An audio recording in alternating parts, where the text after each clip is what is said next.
Hola, buenos días.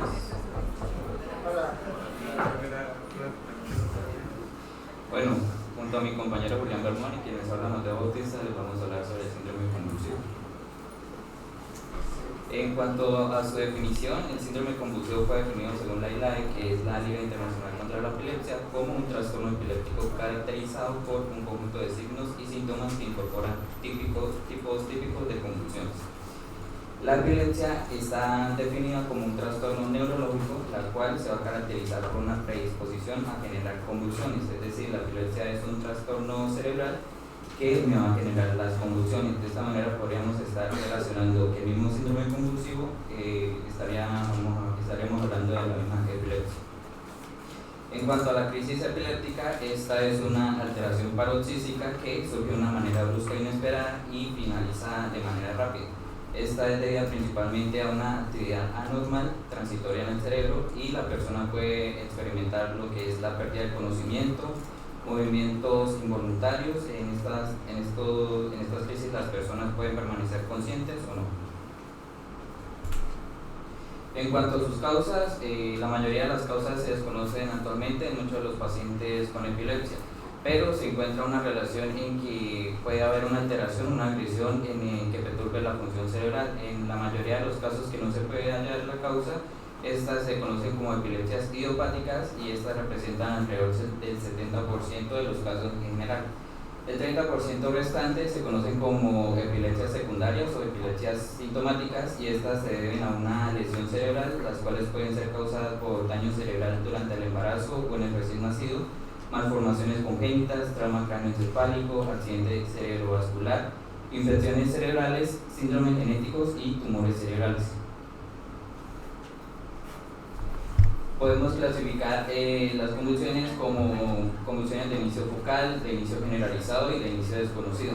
En cuanto al inicio focal, esta surge cuando la actividad neuronal anormal ocurre en una región delimitada del cerebro o hemisferios localizados, y esta se puede presentar como crisis parcial simple o crisis parcial compleja.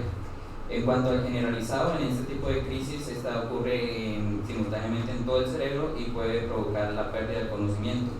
Se puede presentar de forma como crisis tónica, atónica, mioclónica, tónico-clónica generalizada.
¿Qué? Pero seré que me detuviera.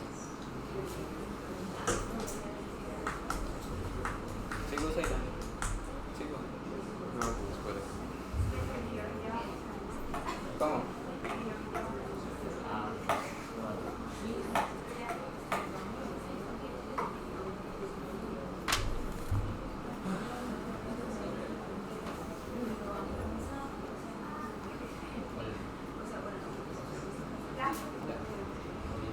Bueno, en cuanto a su clasificación, podemos tener convulsiones de inicio focal, inicio generalizado e inicio desconocido. En cuanto al inicio focal, esta surge cuando la actividad neuronal anormal sucede en regiones delimitadas del cerebro o hemisferios localizados, y estas se pueden presentar como crisis parcial simple o crisis parcial compleja. El de inicio generalizado, este tipo de crisis empieza simultáneamente en todo el cerebro y puede provocar pérdida de conocimiento. Esta se presenta como crisis tónica, crisis atónica, crisis mioclónica, crisis tónico-clónica generalizada. Y la del inicio desconocido surge cuando los datos clínicos no son lo suficientes para poder identificar si el inicio es focal o generalizado. En cuanto a la crisis epiléptica focal, como mencionaba, se puede presentar como crisis parcial simple o crisis parcial compleja. La crisis parcial simple se va a caracterizar porque no va a haber pérdida de conocimiento, sino que el paciente va a experimentar alteración del movimiento, la memoria, las sensaciones, y además los sentidos de la vista y el oído se van a ver afectadas. Algunas personas experimentan lo que conocemos como el déjà vu. Déjà vu. Déjà vu. Como experimentar momentos vividos, o sea, se altera lo que es la memoria y las sensaciones. Pues que usted ya ha sentido que ya experimentó ese momento. La crisis parcial compleja, en este tipo de crisis, se va a caracterizar porque va a haber pérdida de conocimiento y la persona puede aparentar un estado de trance. En la imagen se puede apreciar cómo se genera la actividad normal dentro del cerebro. En la crisis generalizada se va a presentar en todo el cerebro, y en la crisis epiléptica focal va a ser un punto específico en el cerebro. En cuanto a la crisis epiléptica generalizada, tenemos la crisis tónica, la cual el paciente va a presentar una pérdida de la conciencia y los músculos se van a contraer y sufrir una hiperextensión. En la crisis atónica, los músculos van a perder su consistencia y por lo tanto se relajan. En la crisis clónica se refiere a partes del cuerpo en específico que tiemblan o se sacuden. La crisis mioclónica se va a caracterizar por una sacudida brusca y muy rápida, especialmente en las extremidades. Y la crisis tónico-clónica, conocida como epilepsia de gran mal, esta es la más intensa de las epilepsias en este grupo. En esta se puede causar la pérdida del conocimiento, la rigidez, espasmos y sacudidas del cuerpo. En ocasiones se causa la pérdida del control de la vejiga y la mordedura de la lengua. Ahora, aparte de estas, se describió las epilepsias genéticas generalizadas, sobre las cuales hay un subtipo conocido como epilepsias generalizadas idiopáticas. En el año 2017, la ILAE, Liga Internacional contra la Epilepsia, describió el término de epilepsias generalizadas genéticas, que contenían al subtipo de epilepsias generalizadas idiopáticas. Se sugirió que el término de epilepsias generalizadas idiopáticas se usara solamente para referirse a 4 síndromes en específico, que sería la epilepsia de ausencia infantil, la epilepsia de ausencia juvenil, epilepsia mioclónica juvenil y las epilepsias con convulsiones tónico-clónicas generalizadas solas. Para esto tuvieron en cuenta 4 aspectos. Que serían, primero sería que estos tipos de síndromes son los que más se presentan en las epilepsias generalizadas genéticas, que estos síndromes no me van a evolucionar a una encefalopatía epiléptica, que hay una superposición clínica o una relación clínica entre cada uno de estos 4 síndromes, es decir, que de un síndrome me puede evolucionar con la edad a otro síndrome, como por ejemplo sería que de la epilepsia de ausencia infantil con la edad me evolucionará a una epilepsia mioclónica juvenil. Y también tuvieron en cuenta que pues, en estos tipos de síndromes tienen hallazgos electroencefalográficos similares, además de que la actividad anormal que ocurre en el cerebro puede ser desencadenada por estimulaciones como la hiperventilación y la estimulación fótica. En cuanto a la epilepsia generalizada idiopática, los pacientes van a experimentar una o una combinación de los siguientes tipos de convulsiones, que sería la convulsión de ausencia, la mioclónica, la tónico-clónica, la mioclónica tónico-clónica, y que los pacientes van a tener una fotosensibilidad. En cuanto al el cuadro, pues se aprecia como un tipo de resumen sobre estos cuatro síndromes, en los cuales pues la epilepsia de ausencia infantil va a tener una edad de inicio de los 4 y 10 años con una duración alrededor de 3 a 20 segundos y cuya característica va a ser la pérdida repentina de la conciencia, la pérdida de la expresión facial, apertura de los ojos o mioclonías palpebrales o periorales. La epilepsia de ausencia juvenil va a tener una edad de inicio de los 9 a los 13 años con una duración de los 5 a 30 segundos y cuya característica va a ser una alteración de la conciencia, pérdida de la expresión facial. La epilepsia mioclónica juvenil va a empezar de los 10 a los 24 años con una duración de 3 a 8 segundos y cuya característica va a ser que las convulsiones mioclónicas pueden generarse después de despertar o con la privación del sueño, que también puede desencadenar esto. Este tipo de convulsiones va a predominar más que todo en un lado del cuerpo y va a afectar principalmente las extremidades superiores.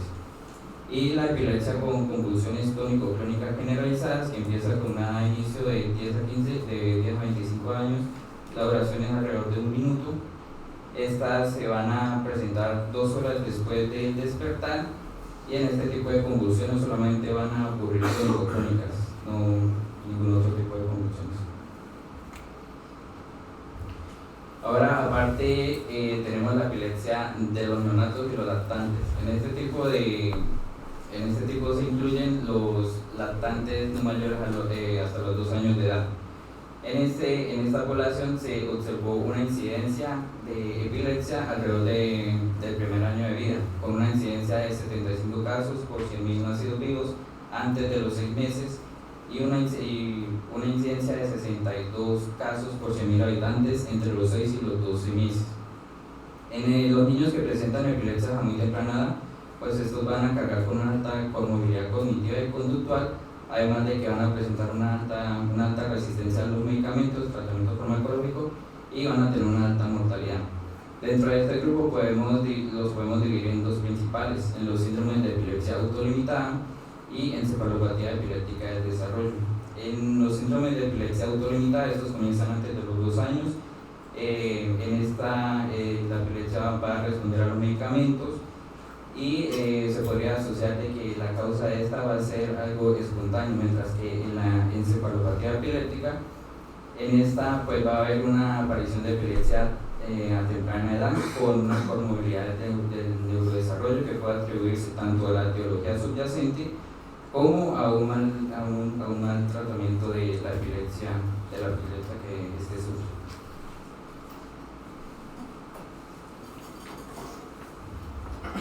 Vale, okay. En cuanto a la epidemiología, pues vamos a tener que tiene una tasa de incidencia combinada de epilepsia que fue de 61.4 por 100.000 habitantes al año. Entonces, esta incidencia fue mayor en países de ingresos bajos que en los países de ingresos altos, con una tasa de 139 frente a 48.9 por 100.000 habitantes. Esto puede explicarse debido al aumento de los factores de riesgo perinatales, como también a las altas tasas de infecciones del sistema nervioso central. En cuanto a la incidencia y prevalencia de epilepsia por sexo y edad, pues vamos a tener que es ligeramente superior en hombres que en mujeres. Se dice que esto también puede verse a que en muchas culturas las mujeres no refieren que presentan esto. En cuanto a la edad, pues vamos a tener que en los niños la incidencia de epilepsia es más alta en el primer año de vida y desciende a los niveles de los adultos al final de los 10 años de edad. En cuanto a los 10 y a los 30 años, vamos a tener que son 86 por 100.000 habitantes al año, y esta disminuye al llegar a la edad adulta, que desciende entre 23 a 31 por 100.000 habitantes en personas al año, y esta tiende a aumentar de los 85 años en adelante, siendo 180 por 100.000 habitantes al año. El siguiente, por favor. En cuanto a ¿Qué tipo de convulsiones predominante? Pues vamos a tener que son las convulsiones focales. Estas son predominantes tanto en niños como en adultos, y sin embargo en la mayoría de los países de ingresos bajos y medianos los tipos predominantes informados son las convulsiones tónico-clónicas generalizadas. Esto también puede deberse a que sean infradeterminadas, ya sea por no se tenga el conocimiento o no se tengan los medios para diagnosticarlas. Y en la gráfica, en la imagen que aparece en el mapa mundi, fue un estudio que se realizó en el 2016 en cuanto a la epilepsia idiopática por país, teniendo una tasa más alta en el continente africano, como lo es en Sudáfrica, Botswana, y en cuanto al americano, pues vamos a tener que está Nicaragua, Guatemala, Nicaragua, Ecuador y Colombia. El siguiente, por favor. Vale, en cuanto a la fisiopatología de la epilepsia, pues hay que entender la fisiología normal. Entonces, principalmente vamos a tener el axón terminal, vamos a tener el espacio sináptico,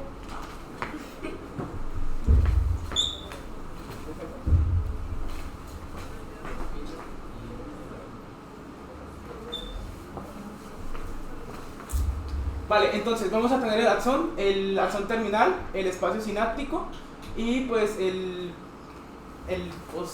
postsináptico. Entonces también hay que entender que vamos a tener una neurona excitatoria y una neurona inhibitoria.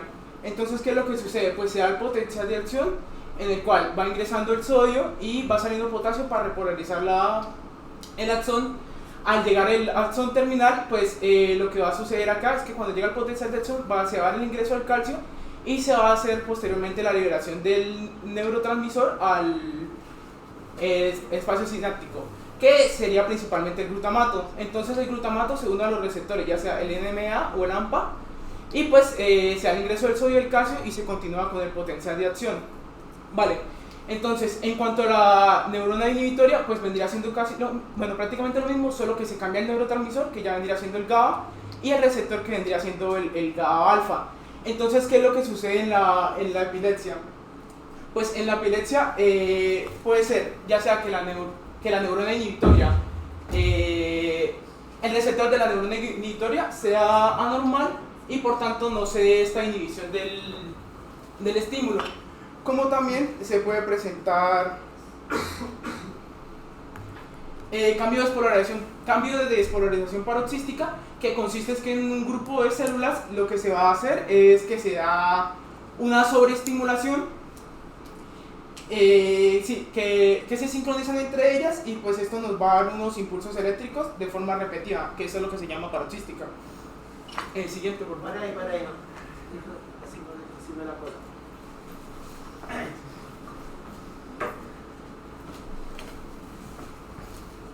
Resumámoslo y hagamos lo más fácil. Usted tiene una neurona en la cual tiene dos influencias, una influencia excitatoria, y una influencia excitatoria dada por el glutamato. ¿Qué hace el glutamato? Al estimular permite la entrada rápida del sodio y la despolarización de la neurona siguiente. Jardín lo vieron, ¿no? Me imagino. Y tiene una influencia inhibitoria dada por el GABA. ¿Qué hace el GABA? Pues favorece la entrada del cloruro, es decir, hiperpolariza la otra membrana. Entonces siempre hay un equilibrio dinámico entre las influencias excitatorias dadas por el glutamato y las influencias inhibitorias dadas por el GABA. Entonces la teoría que hay, el paradigma que tenemos actualmente es que hay un exceso de excitación, ya sea porque hay un aumento de la liberación de glutamato de estas neuronas, o hay un déficit de la inhibición. Entonces la mayoría de los antiepilépticos lo que funciona es inhibiendo la excitación, inhibiendo el glutamato, actuando alrededor de los receptores de sodio y el calcio, o potenciando la inhibición a través del GABA y su efecto sobre el cloruro. Eso básicamente, tengan en mente eso, o mucha excitación o poca inhibición, o las dos. El siguiente, por favor. Vale, en cuanto al diagnóstico, pues principalmente la anamnesis y la exploración física. Esto por el objetivo primario es saber si el episodio se trata realmente de una convulsión o se está confundiendo con otro diagnóstico. Entonces es esencial la análisis detallada, ya que en muchos casos el diagnóstico de la convulsión se basa solo en sintomatología, porque en algunos casos los laboratorios son normales. Y pues tener en cuenta que muchas veces las personas antes de tener la crisis, durante y después no tienen recuerdo de qué fue lo que sucedió, entonces es importante indagar en las personas que estuvieron en el momento. También importante los factores de riesgo y los desencadenantes, ya sea como la privación del sueño, las enfermedades sistémicas, los trastornos electrolíticos o metabólicos, las infecciones agudas o los fármacos que disminuyen el umbral de convulsión, y también el consumo de alcohol o de drogas. En cuanto a antecedentes, ya sea antecedentes de convulsiones febriles, antecedentes de familiares que presenten, auras que han habido anteriormente o convulsiones breves que no han sido diagnosticadas. Y en cuanto a los factores epileptogénicos, como los antecedentes de traumatismo encefálico, accidente vascular cerebral, tumor o infecciones del sistema nervioso central. Siguiente, por favor. Vale, en cuanto a los exámenes complementarios, pues es importante los exámenes de rutina para identificar si hay alteraciones metabólicas, ya sea como en el sodio, la glucosa, los electrolitos, si tiene una enfermedad renal o una enfermedad hepática. En cuanto a la punción lumbar, esta es recomendada si se tiene una sospecha de meningitis o encefalitis, y también se hace en personas con VIH. En cuanto a la tomografía computerizada, pues se sugiere cuando se sospecha de una lesión ocupante del sistema nervioso central, y en la resonancia magnética para detecciones de lesiones cerebrales asociadas a epilepsias. El siguiente, por favor. En cuanto a los estudios electrofisiológicos, pues acá vamos a tener el electroencefalograma, que es un estudio que se utiliza para detectar problemas relacionados con la actividad eléctrica del cerebro. En cuanto a esto, pues es posible hacer el diagnóstico por la presencia de actividad convulsiva electrográfica durante el episodio, es decir, la actividad rítmica, repetitiva y anormal que se tiene al comienzo y con terminaciones repetitivas. En cuanto a las imágenes que se presentan ahí, a la de la derecha tenemos una epilepsia, y pues la de la izquierda es una normal, en donde se ve el pico ese, es en el momento en que la persona abre los ojos. Siguiente. En cuanto al diagnóstico diferencial, pues es importante, que muchas veces se confunde con un síncope por las similitudes que tienen estos. Entonces, en cuanto a los diagnósticos diferenciales, pues tenemos el síncope, ya sea síncope vasovagal, arritmia cardíaca, cardiopatía valvular, insuficiencia cardíaca, hipotensión ostática, y trastornos psicológicos como crisis psicógena, hiperventilación, crisis de pánico, los trastornos metabólicos, el delirium, la hipoglucemia, la hipoxia, los fármacos psicoactivos, las migrañas, la isquemia cerebral transitoria, trastornos del sueño, trastornos del movimiento y trastornos especiales de los niños. En cuanto a las características, pues de la diferencia entre el síncope y las convulsiones, pues vamos a tener que principalmente los factores desencadenantes. En la convulsión generalmente no hay ninguno, y pues en la síncope ya sea estrés en emociones, la maniobra de Mansalva y causas cardíacas. En cuanto a los síntomas premonitorios, pues en las convulsiones puede haber ninguno o puede haber aura, como por ejemplo olores extraños. Y pues en el síncope, debilidad, náusea, sudoración y visión de túnel. En cuanto a las posturas del comienzo, pues en la convulsión son variables, en cambio en el síncope pues usualmente es erecta. En cuanto a la transición y a la inconsciencia, pues vamos a tener que suele ser inmediata la convulsión, a diferencia del síncope que estaba siendo gradual. Y la duración, pues en la convulsión de minutos, en cuanto al síncope pues son segundos. En cuanto a la duración de los movimientos, pues vamos a tener que de 30 a 45 segundos en cuanto a la convulsión, y el síncope nunca más de 15 segundos. Y siguiente, por favor.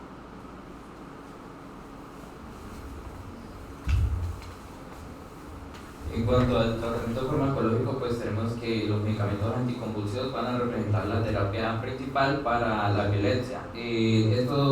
Este fármaco me va a ayudar a tratar la sintomatología, que me va a reducir la aparición y la gravedad de las convulsiones, más no me va a curar como tal de la epilepsia.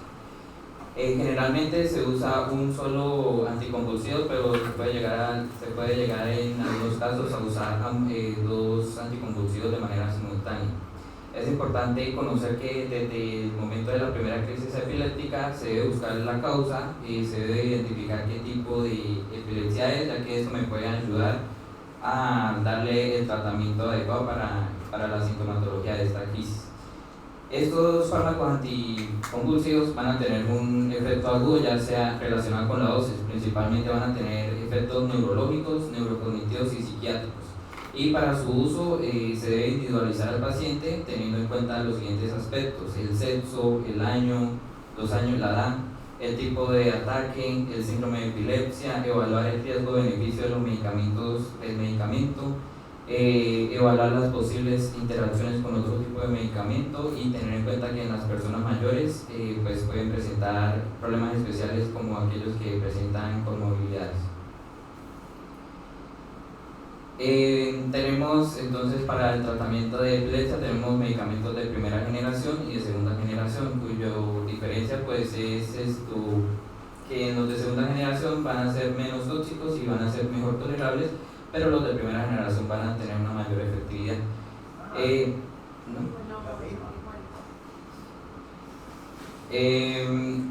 Dentro de estos dos grupos se destaca el ácido valproico, el cual se puede usar en cualquier tipo de convulsión, que a diferencia de los otros medicamentos anticonvulsivos, pues van a ser indicados para una crisis epiléptica especial.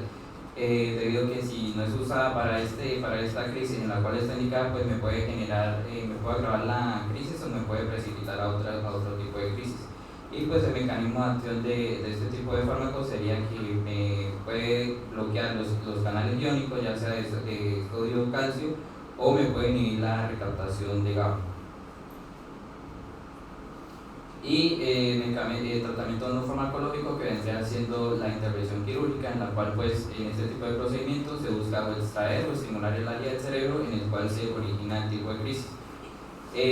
Para llegar a este tipo de intervención quirúrgica pues se debe tener en cuenta unos requisitos: que el paciente haya utilizado al menos 2 anticonvulsivos sin ningún éxito, que el origen de la crisis pueda confirmarse con precisión y que este se encuentre en un área donde la cirugía no le genere peligro.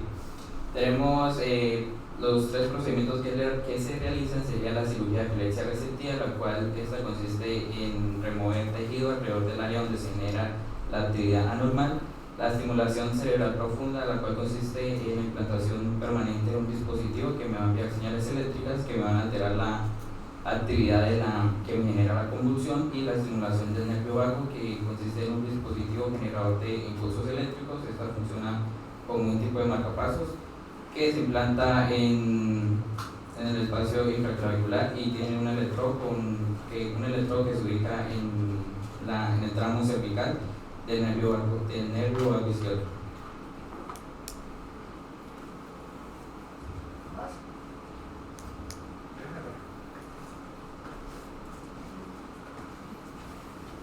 Vamos a aclarar algunas cosas. Creo que hay unos porcentajes que no están bien. Las causas de la epilepsia ya vamos como en el 70%, entre sintomáticas y genéticas. Antiguamente las dividían en sintomáticas, idiopáticas y criptogénicas. En epilepsia, cuando se oigan escuchar idiopático, es igual a genético. Esto no es como en otras enfermedades en medicina, que idiopático es desconocido. En epilepsia, idiopático es genético. Ya en las últimas clasificaciones ya quitaron el término idiopático y ya hablan de genético, que se sabe porque ya está identificado el gen, o se presume porque el pedigrí del paciente pues hace ver que hay muchos miembros de una misma familia que tienen el mismo síndrome de epilepsia. Yo creo que a la charla hay que cambiar el nombre. Esto es epilepsia, es más bonito lo que una pregunta. hay trastornos epilépticos que no son convulsivos. ¿Está bien hablar de síndrome epiléptico? Mejor, porque es que hay muchas epilepsias que no son convulsivas. La ausencia no es convulsiva, hay que quedar quieto, mirada fija.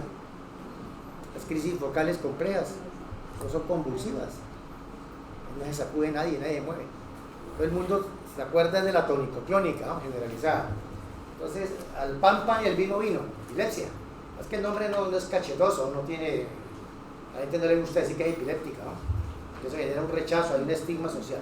Pues entonces, volviendo a las etiologías, la gran mayoría tienen causa o genética o sintomática. Sintomática, una malformación congénita, una secuela de un trauma, secuela de una infección, un tumor, una ACV, lo que sea.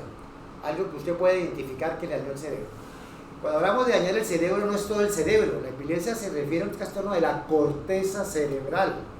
Se ve el cerebro muy grande. Lo que se altera es la corteza cerebral.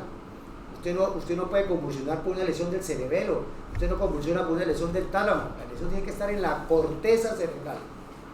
Entonces las focales, hay un punto establecido de la corteza que origina el foco de epilepsia.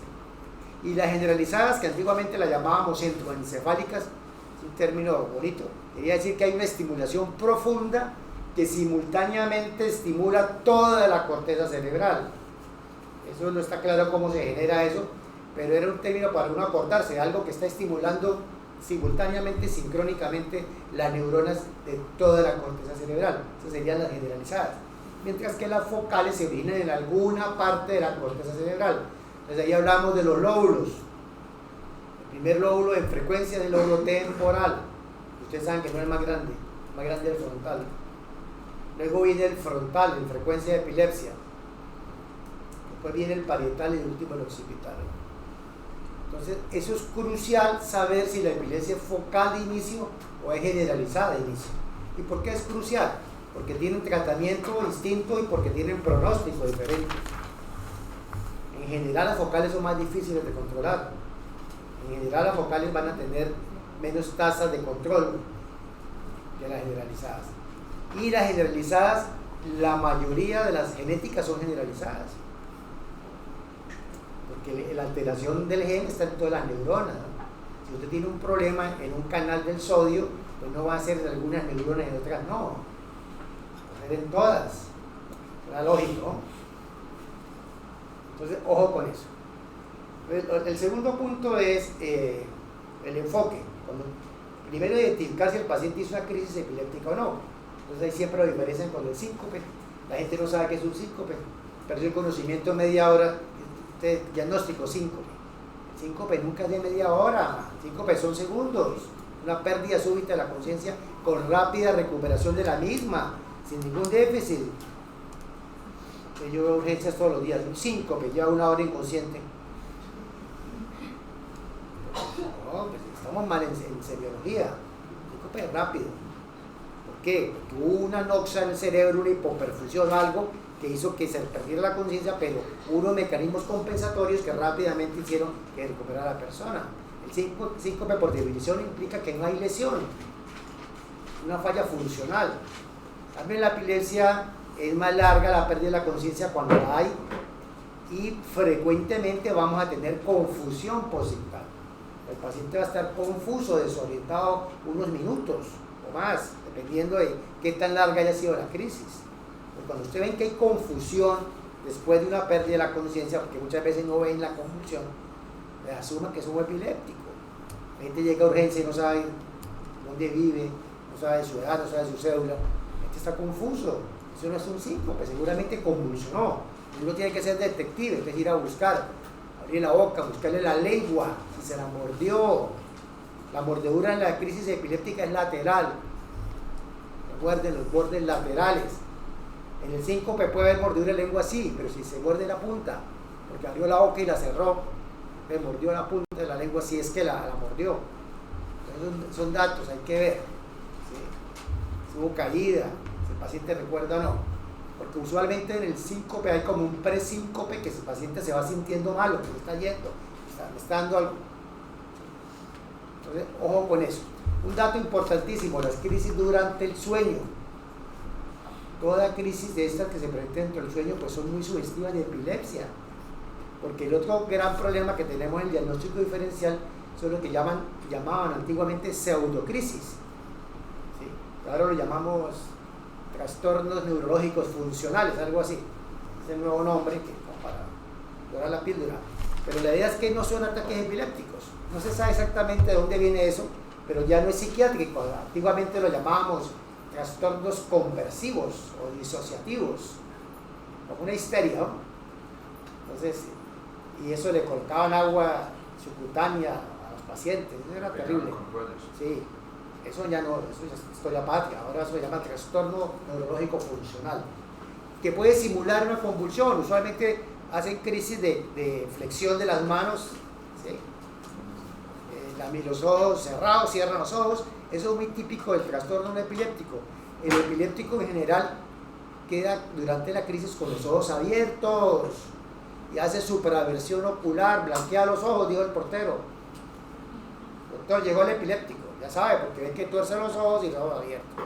El que es una pseudocrisis o un trastorno funcional cierra los ojos fuerte y tuerce las manos. Eso no es epilepsia, es un evento parecido a una crisis epiléptica, pero que no es epilepsia y que no necesita anticonvulsivante y no necesita por eso gastar plata en exámenes. Estos trastornos funcionales son de todos los días. La inmensa mayoría, más del 90%, son mujeres, jóvenes. ¿Sí? Recuerden que la palabra histeria viene de hist, úter. Mujeres, eran sabios los médicos antiguos. Histerectomía, en la carne del útero. La histeria venía ahí. Pero ahora es un trastorno orgánico, que no sabemos cuál es la causa, pero ya se asume que eso ya es parte también de la neurología y no de la psiquiatría, que antiguamente la mandaban para el psiquiatra. Entonces eso ya ha ido cambiando. Entonces, ojo, los síncopes y los trastornos funcionales son la gran diferencia. Una vez que usted establece que esto es una crisis epiléptica, usted tiene que definir si esto obedece a alguna alteración aguda, ¿sí? Que no sea epilepsia en sí, una enfermedad, sino que sea manifestación de algo. Me explico, una hiponatremia, viejito de 80 años que llegó con 118 de sodio, la gente convulsionó. ¿Por qué convulsionó? Porque le falta sodio. La señora diabética que está tomando glibenclamida y se le bajó el azúcar a 20 miligramos y convulsionó. Es una manifestación de un trastorno metabólico. Uno con 20 de glucosa en el cerebro convulsiona. Ustedes saben que en el cerebro no hay reserva de glucosa, no hay glucógeno en las cosas. Entonces, eso es lo que uno tiene que precisar. ¿Es esto manifestación de algo metabólico, sistémico, o es un trastorno primario del sistema nervioso?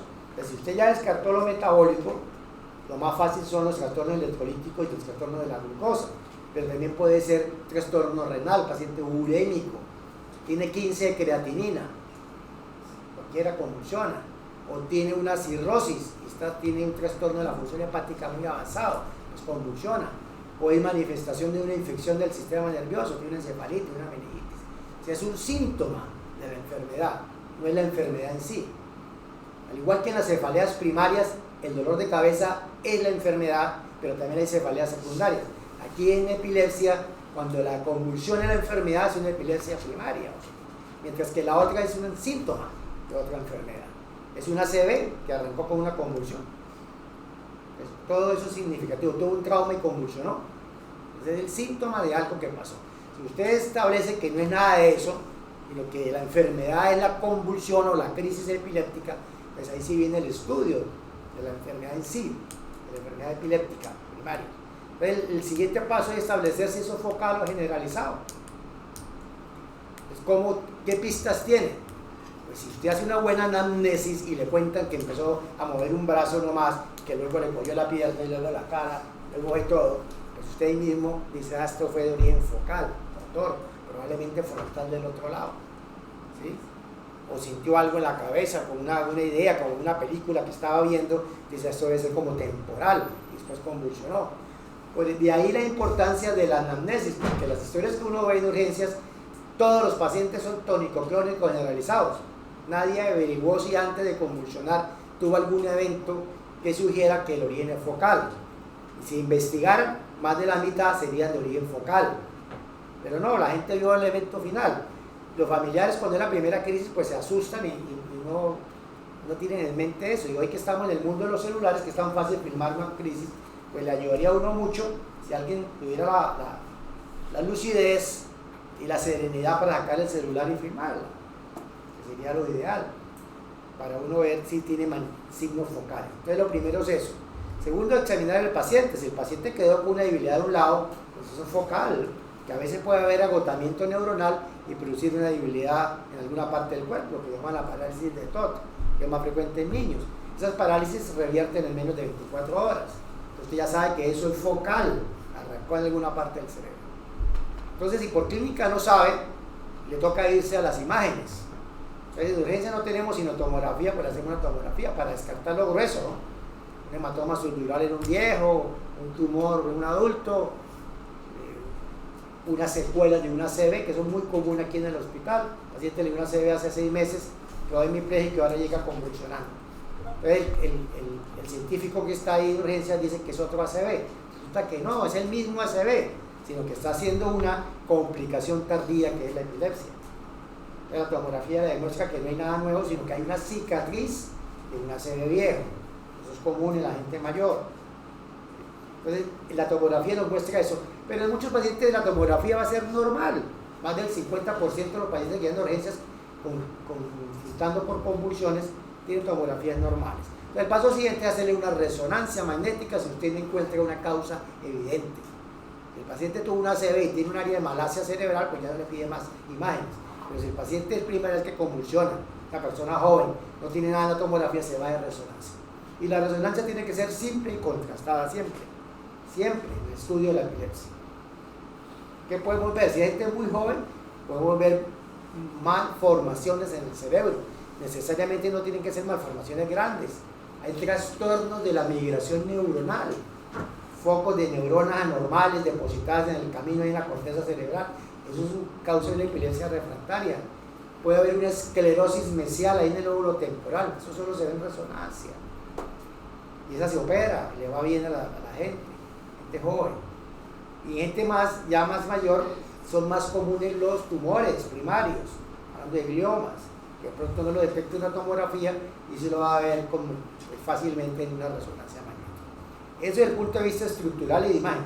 Pero usted tiene que tener un correlato electrofisiológico, y para eso tenemos el electrocefalograma. El electrocefalograma que se hace, la inmensa mayoría de los casos se hace con el paciente que no está convulsionando, ¿cierto? El paciente que usted le hace una orden y váyase al laboratorio para que le haga un electro.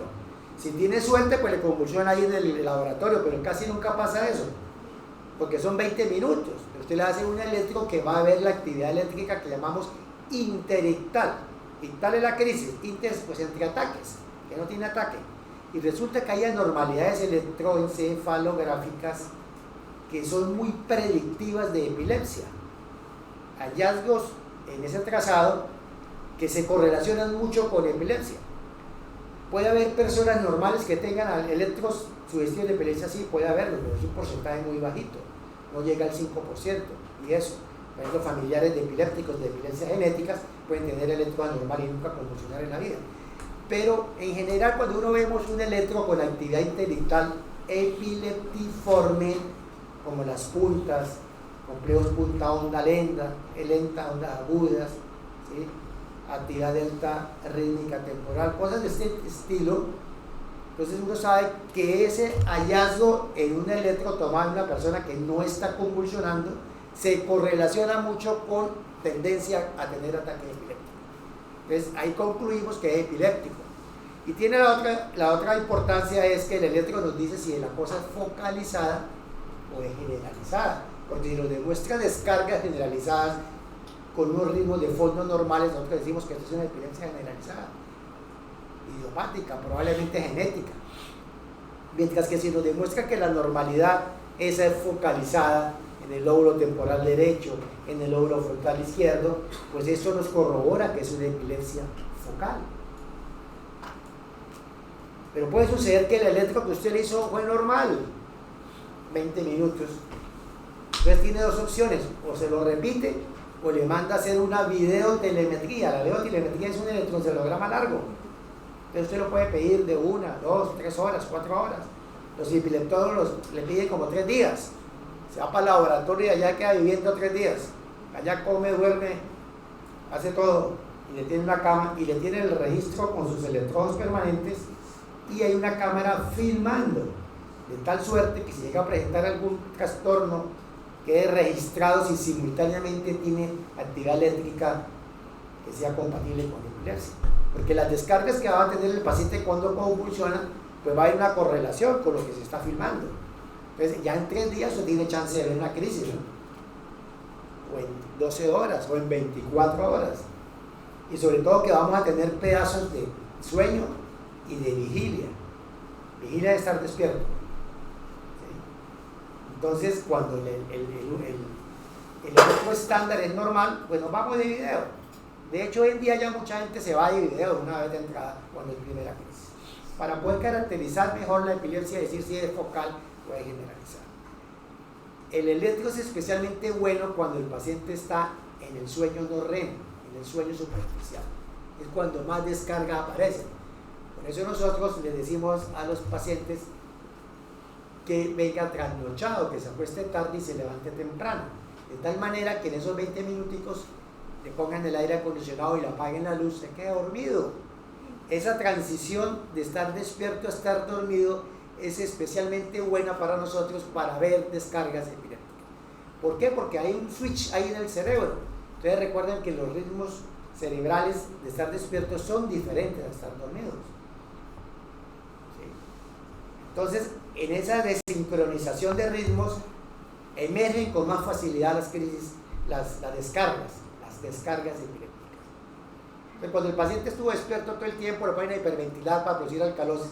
La alcalosis respiratoria facilita la presencia de ausencias. Y eso es un truco que tenemos en consulta externa cuando vemos unos niños. Que el niño queda quieto allá con los ojos tiesos y no habla por 20 segundos. Pues póngalo a hiperventilar. Y al minuto el niño hace la crisis. Y la mamá ahí con el celular se lo afirma si quiere. Eso es muy fácil. Entonces, eso lo repetimos en el laboratorio. Y la otra que hacemos es la fotoestimulación con un estroboscopio, lo mismo que tenían en las discotecas viejas. Cuando el doctor Robert García iba a bailar hace 40 años, le ponían el estroboscopio. Hoy no sé si lo utiliza porque hace rato que no vamos a discoteca, ¿no? Sí, o sea, es una luz intermitente a una frecuencia preestablecida. Hay personas que son fotosensibles, que aparecen las descargas. Esas son las dos maniobras que tenemos y los estimulamos siendo que trasnochados. ¿Para qué? Para que se quede dormido y podamos ver descarga. Entonces, en esa fase del sueño ligero, el sueño no REM, que tiene una fase 1 y 2, y 3 y 4, aunque ya la 4 algunos la han quitado, en la fase 1 y 2 donde más fácilmente vemos descargas. Y para nosotros es importante eso. Entonces, ya una vez clasificado, si el paciente tiene una epilepsia focal o generalizada, que descartamos una patología estructural, porque no la tiene, que es un buen grupo de los pacientes, que no le vemos nada en la resonancia, pero el electro es anormal. Le procedemos al tratamiento. El tratamiento, hay unas guías NICE que por ahí se las hemos compartido, que si quieres se las vuelvo a mandar. ¿Por qué usamos las guías NICE? Las guías NICE son emitidas por la Autoridad Sanitaria del Reino Unido. ¿Y qué tiene que ver el Reino Unido con nosotros? Porque las guías colombianas es una copia de las NICE. Entonces las guías colombianas que están vigentes son del 2014, están muy viejas, porque se basaron en las NICE del 13, creo que son. El año pasado el Reino Unido y el grupo NICE, que es de calidad ya, sacó las nuevas guías. Entonces nosotros nos guiamos por ellas. Que el epileptólogo utiliza otra cosa ya es diferente para casos especiales, pero para la gente, para el médico general, debe seguirse por esas guías porque son muy prácticas y muy fáciles de utilizar. Porque la idea es que si usted no logra controlar el paciente con esto, pues ya se lo remita al neurólogo y él verá si lo trata o si no lo pasa al neurólogo epileptólogo, para los casos más difíciles. De entrada sabemos que de un 20 o un 30% de los epilépticos no se van a controlar con ningún tratamiento, póngale lo que le ponga. Ay, y eso con todos los medicamentos que tenemos no lo logramos controlar. Así le pongan el estimulador del nervio vago, así lo operen, lo que sea. Entonces hay que saber eso. Pero nosotros estamos hablando para el grueso, para el paciente de la medicina general. Entonces, de acuerdo a las guías NICE, tenemos focales y generalizadas. Si es generalizadas, el medicamento de elección es el ácido valproico. Listo, fácil, generalizada. Estamos hablando de ausencias, estamos hablando de tonicoclónicas generalizadas, combinaciones, mioclonías. El de elección es eso. Pero hay un subgrupo especial que son las mujeres jóvenes. Recuerden que el ácido valproico es el rey de la teratogenicidad. Una mujer que tome eso y se embarace tiene un 15% de riesgo de que el hijo le nazca con malformaciones graves. Entonces, si es una jovencita que tiene expectativas de tener hijos, eso hay que preguntarlo, porque ahora muchas mujeres no solamente quieren tener un gato o un perro, entonces hay que preguntarle, ¿usted en su vida piensa tener hijos? Eso ya es, hay que preguntarlo, eso no todas las mujeres nacieron para tener hijos, ¿no? Entonces, si ella tiene expectativas de maternidad, entonces no se le manda ciboalproico, se le manda la motrigina, que es el tratamiento de elección. La motrigina, y en segundo lugar quedaría el levetiracetam. Entonces le voy a dar 12 para agilizar esto. Importante con la lamotrigina que hay que titularla muy despacio, porque cuando uno la manda muy rápido puede inducir alergias y puede llegar a ser tan graves como un Steven Johnson, que es una alergia muy grave que puede ser mortal. Entonces toca titularla por consulta externa, citarla a la niña hasta que llegue a las... Ventaja que esta mujer, cuando se vaya a embarazar, está tomando el anticonvulsivante menos teratogénico que hay, que era la lamotrigina. Si no lo toleró, si hizo alérgico, pues tenemos la opción del levetiracetam. Si no es mujer joven con expectativas de embarazo, nos vamos de ácido valproico, que es el número 1 en todas partes. Está en el post, todos sus tres están en el post. Por el otro lado, tenemos las crisis focales. Entonces, si el paciente tiene crisis focales, la elección hoy en día son la lamotrigina y el levetiracetam. Son los de elección. El valproico no está ahí por ningún lado en las focales. Esos son los dos principales. Si por cualquier motivo no se pueden tomar esas dos, viene en tercera línea la carbamazepina y la oscarbazepina. Oscarbazepina no está en el póster, no lo aprendan, pero tienen a su tío, que es la carbamazepina, que es buena para focales. Y después viene una lista más larga. Viene fenitoína, fenobarbital ya casi no se usa en adultos, y de última para viene valproico. Entonces, una medida inteligente cuando usted no sabe si es focal o es generalizada, pues mándele la motrigina o mándele el levetiracetam, le pega a todas, porque no tiene de dentro la mano, porque no le hicieron las imágenes, ¿sí? Pero si está seguro que es una generalizada, una ausencia, pues sí le manda el valproico. Eso ya está en el post, está en la mano. Los anticonvulsivantes modernos no son mejores que los viejos, son más seguros, menos tóxicos, porque si fueran mejores ya habríamos retirado a los viejos. ¿Por qué no han retirado a la fenitoína? Porque es efectiva, lo que pasa es que tiene muchos efectos colaterales. El fenobarbital hoy en día la única indicación que tiene, que no la han podido quitar, es las convulsiones neonatales. Ya bebés de 0 a 30 días de nacidos, el único anticonvulsivante aceptado y aprobado en el mundo es el fenobarbital. ¿Y por qué? Porque ha demostrado que es seguro. No se ha hecho ningún estudio con ningún otro medicamento. Entonces, como no hay evidencia con lo demás, usamos fenobarbital en convulsiones neonatales. O sea, el peladito que en sala de partos o ya en neonatos convulsiona, le van a poner fenobarbital. Aquí y en Harvard, donde sea, le van a poner fenobarbital. Pero ya no estamos usando fenobarbital en los niños más grandes ni en los adultos, porque es un barbitúrico que genera acostumbramiento, y si usted lo retira súbitamente puede ser síndrome de abstinencia y convulsionar. El fenobarbital, los que usted va a ver hay adultos tomando esos que llevan muchísimos años tomándolo y nadie se lo quita ya, porque para quitar un fenobarbital hay que irlo desescalando muy lentamente con riesgo de que haga convulsiones. Entonces nosotros ya a nadie le mandamos fenobarbital como adultos, y los pediatras cada día menos toman fenobarbital, solamente se lo dejan al neonato. ¿Habrá algún papel y si en qué caso usted usa diazepam? Bueno, hablando de Colombia y nuestra situación periférica. Bueno, eso es para el manejo ya de las crisis, pero como que terminamos acá. Entonces la idea es que usted use un anticonvulsivante siempre, uno solo. Ahora llega urgencia, ahora a todos se le pueden de a dos. Es lo que llamo ya la terapia sicario, ¿no? 2 tiros en la cabeza, no uno, ¿no? Asegurarlo, no, uno. Escoja. Hay 3 anticonvulsivantes que tenemos de acceso intravenoso, no para la crisis, sino para la epilepsia, que son fenitoína, levetiracetam y ácido valproico.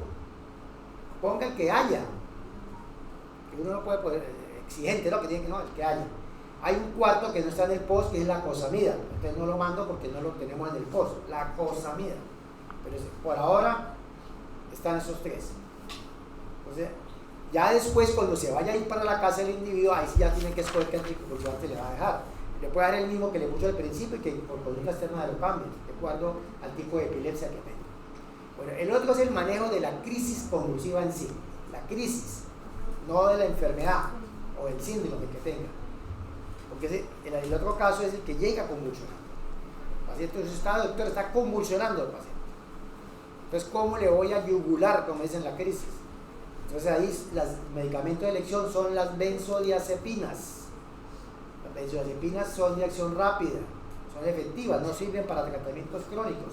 La única que existe es el clopazán, eso se utiliza más que todo en pediatría y como terapia de adición en epilepsias de difícil manejo.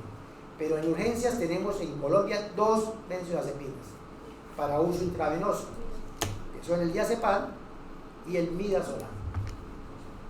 Entonces, ustedes, si van a ir al rural, los que tengan la fortuna de hacerlo, van a encontrar que ya tienen diazepam.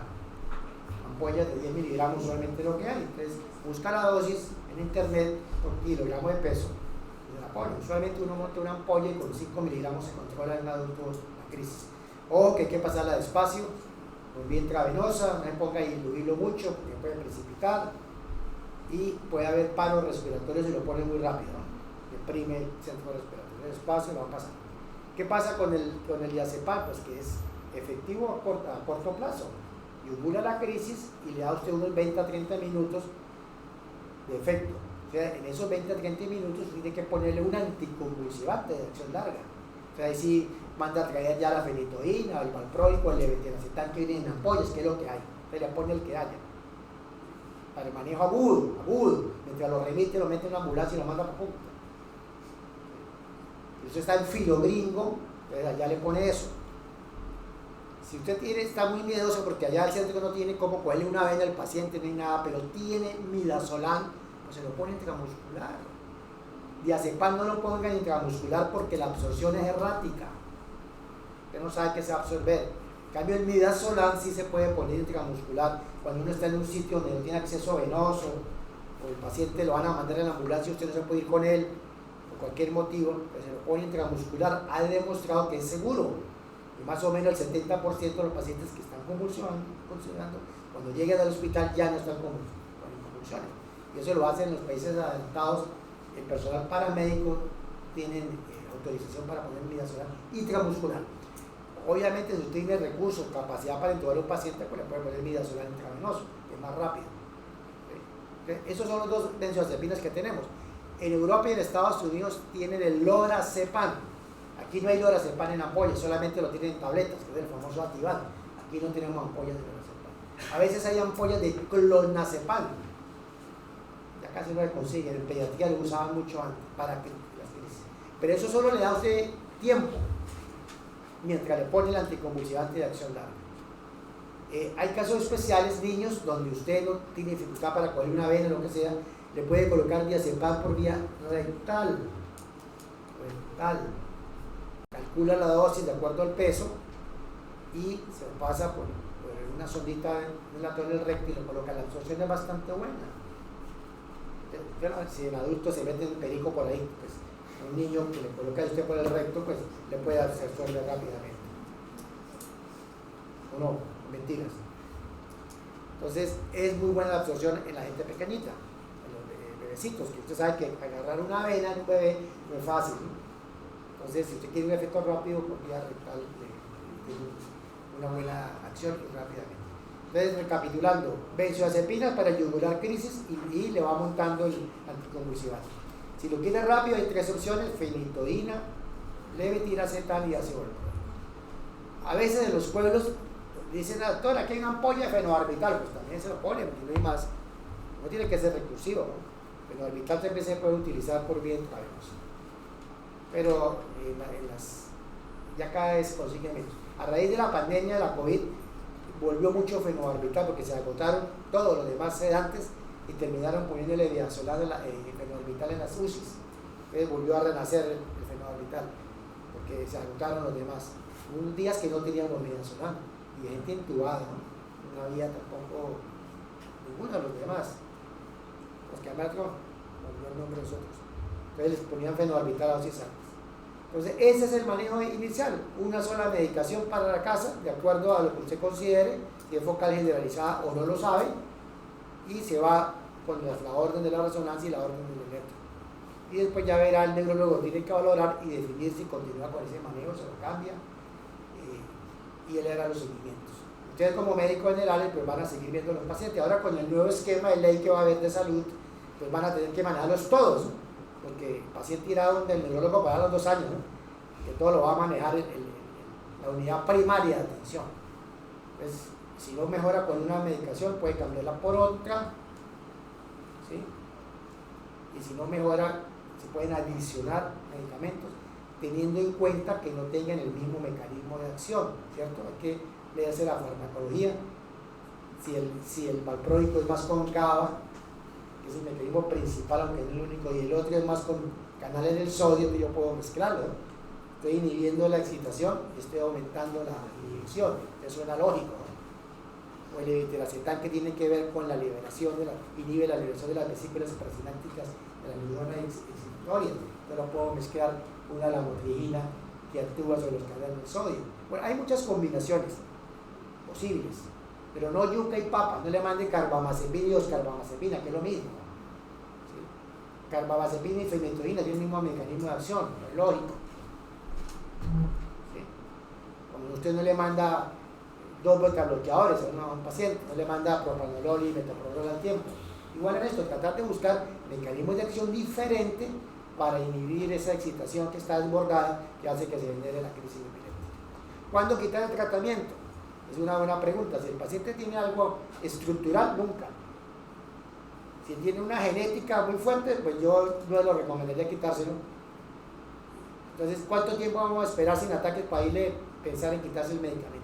Eso varía. Unos dicen que 5 años, otros que 3, otros que 2. Pero no, mínimo 2 años, si tiene una resonancia normal, si el electro que fue anormal se normalizó, ¿sí? Y si el paciente está de acuerdo, hay que preguntarle, ¿usted quiere que le quite el medicamento? Si él dice que sí, pueden intentarlo. Se quita muy despacio, y si en la quitada vuelve a convulsionar, pues ese paciente no le puede quitar. Recientemente la Academia Americana de Neurología ha dado otra condición, que las crisis no hayan sido durante el sueño. El paciente que ha convulsionado durante el sueño, estando dormido, tiene altísimo riesgo de volver a convulsionar si usted le quita el anticonvulsivo. Uno tiene que preguntar, sí, me da los ataques dormidos. ¿Para qué lo quita? Tiene más o menos un riesgo, un 70, un 80% de recurrencia si le quita la anticonvulsiva.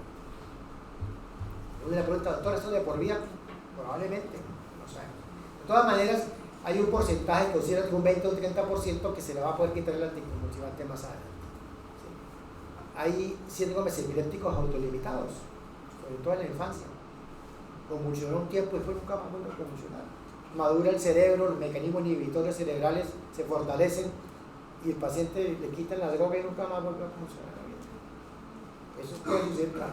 La epilepsia en los niños es diferente porque tiene la posibilidad de que esto se controle solo. Las ausencias infantiles desaparecen solas, con o sin tratamiento. Lo que pasa es que uno le manda tratamiento porque si el chino tiene 40 ataques en el día, pues a qué hora aprende, ¿no? Se le va la luz cada rato, queda afuera, aprende. Pero usted le manda el tratamiento para que aprenda, para que en la escuela o en el colegio pues tenga un rendimiento académico bueno. Pero en el 90 y tantos % de los pacientes con ausencias infantiles van a desaparecer apenas llegue el desarrollo, porque madura el cerebro y no vuelven a aparecer la ausencia. Menos del 5% van a ser epilepsia de la vida adulta, de estos. Entonces se van a curar. Eso no fue de la oración, no fue que se juntaron de las manos, no, eso solito se mejoró. No fue el aceite de cocodrilo, no, nada de eso, fue que se iba a mejorar. Hay unas epilepsias especiales, la rolándica con puntas centrotemporales se mejora sola, hay unas que se van a mejorar sola. Y de las neonatales hay unas que son muy malignas, es el preludio de una encefalopatía epiléptica con un daño cerebral a largo plazo, como hay otras benignas. Hay unas neonatales que el niñito convulsionó los primeros días de nacido y después nunca más en la vida va a convulsionar. Pero eso uno no lo sabe cuando lo está viendo, ¿no? Lo va a ver en el seguimiento. En la infancia hay unos síndromes epilépticos dependientes de edad. los espasmos epilépticos o infantiles o West, también lo llaman, eso solamente le da al lactante y preescolar. ¿Qué pasa cuando llega más grande? Ya los espasmos cambian y empieza a presentar crisis atónicas o cualquier otro tipo. Entonces ya pasa de unos espasmos epilépticos a un síndrome de Lennox-Gastaut, y luego ese es la preescolar y escolar dura con eso, y después cuando llega adulto ya no presenta esa crisis, sino presenta tónico-clónica, entonces ya pasa a una epilepsia refractaria. O sea, son síndromes dinámicos dependientes de la edad. O sea, un joven como usted no puede tener un Lennox-Gastaut, lo pudo haber tenido, pero ya después evoluciona a otro síndrome. Los espasmos infantiles igual, el lactante. La Okahara, que es de los neonatos, evoluciona a otro, va cambiando. Eso es dinámico. Pero adultos no. El adulto el que le dio es. Y de todas las epilepsias de los adultos, la más común de la genética es la epilepsia mioclónica juvenil, que es más que todo en adolescentes, más que todo en niñas, que es más que todo mioclonías del despertar, ¿sí? Que hacen ausencias, hacen tonicoclónicas, en la mañana sobre todo. Ese se controla muy bien con el valproico o con la lamotrigina, divinamente, tiene una inteligencia normal. Tiene el problema es que al retirar el medicamento hacen recidiva con mucha frecuencia. Entonces, de las genéticas, esa es la más común, es más o menos el 5% de todas las epilepsias de los adultos, incluyendo adolescentes. Entonces, ojo con preguntar siempre por las mioclonias. Nadie pregunta por las mioclonias. Todo el mundo pregunta por la generalizada. La mioclonia es una sacudida brusca, rápida. Los brinquitos que dice la gente. Hay que preguntar, sobre todo en la mañana, me levantan. Porque si tiene mioclonia, si tiene término hipoclónico, usted ya sabe que tiene que darle un medicamento a la crisis generalizada. Entonces se va de valproico o se va de la lamotrigina o de levetiracetam, dependiendo si es mujer o no. ¿Algún comentario, alguna pregunta? Pregunte.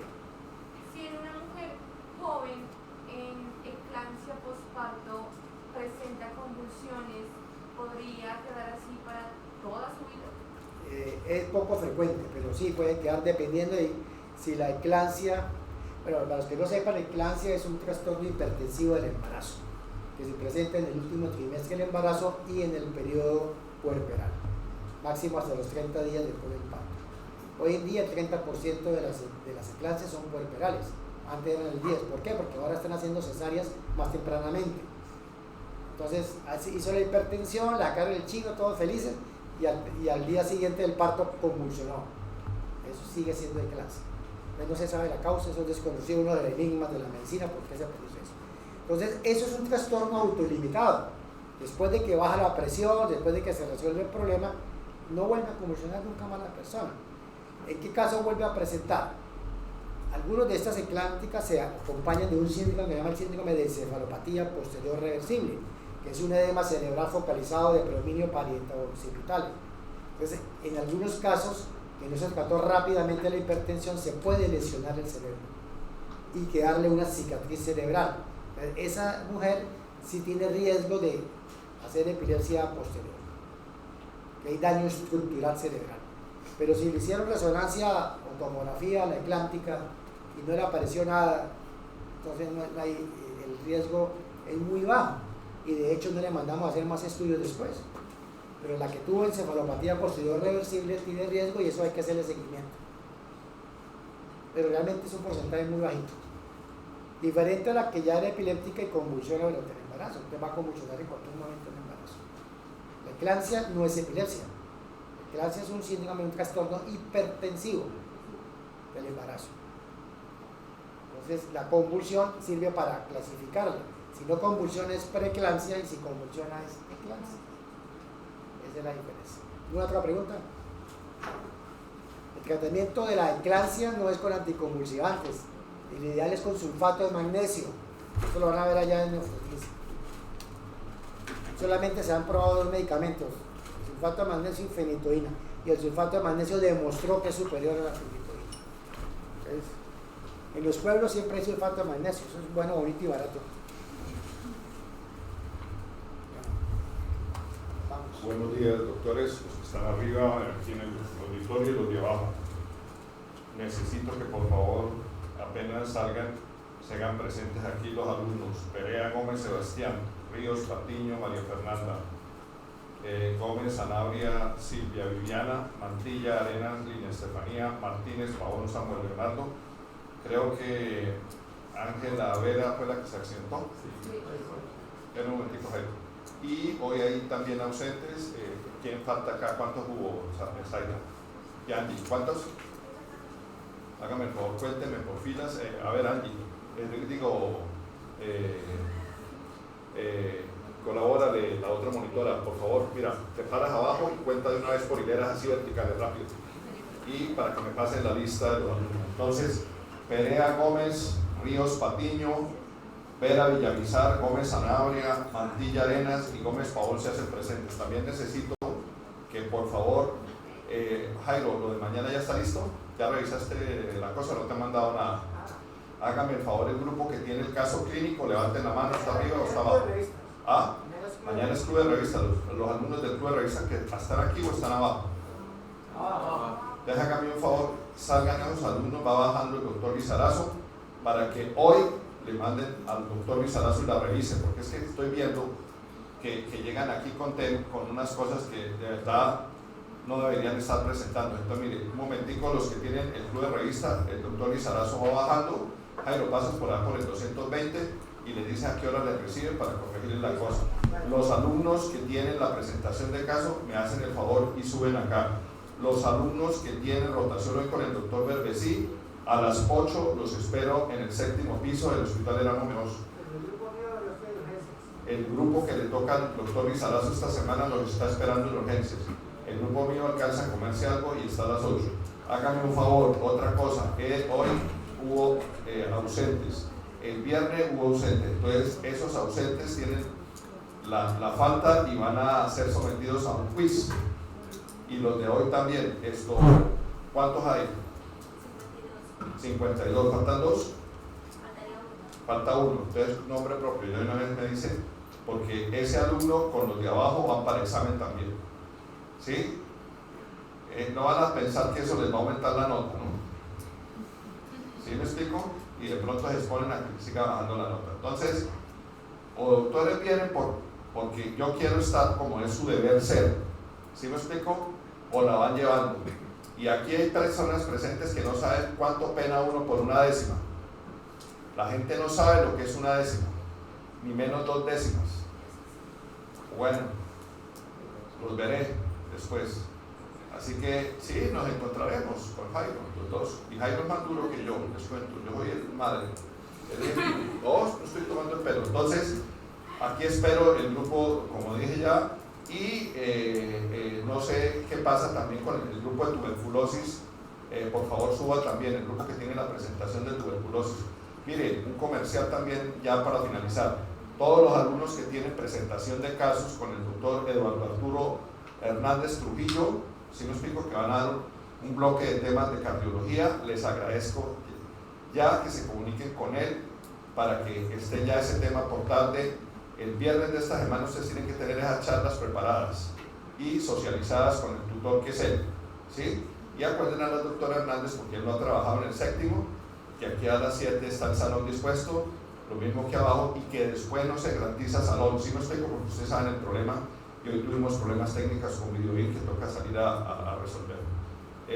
Las monitoras aquí también, les agradezco para que estén aquí. Entonces, muchas gracias y agradezco la puntualidad. Vuelvo y repito lo que he dicho: trato con adultos, con gente responsable, como serán ustedes después de médico, muchos muy buenos. Y el otro problema es que ustedes no están aquí sino por vocación, espero la mayoría por gusto. ¿Se me explico? Entonces no entiendo eso. Docentes como el doctor Lizarazo no lo van a encontrar, y así muchos docentes les van a enseñar. ¿Sí me explico? Hay que aprovecharlos. Y van repasando y ver los temas para el examen, que ya vamos camino, como decía, no vamos rumbo a la Libertadores, como decía el de los chistes, pero sí vamos rumbo al examen, ¿no? Bueno, entonces, por favor, se sube el del caso clínico, se suben los de tuberculosis, y los grupos que están con el doctor Hernández van a contactar. Buenos días, ya los monitores, por favor. Buen día, doctores. Gracias, perdón.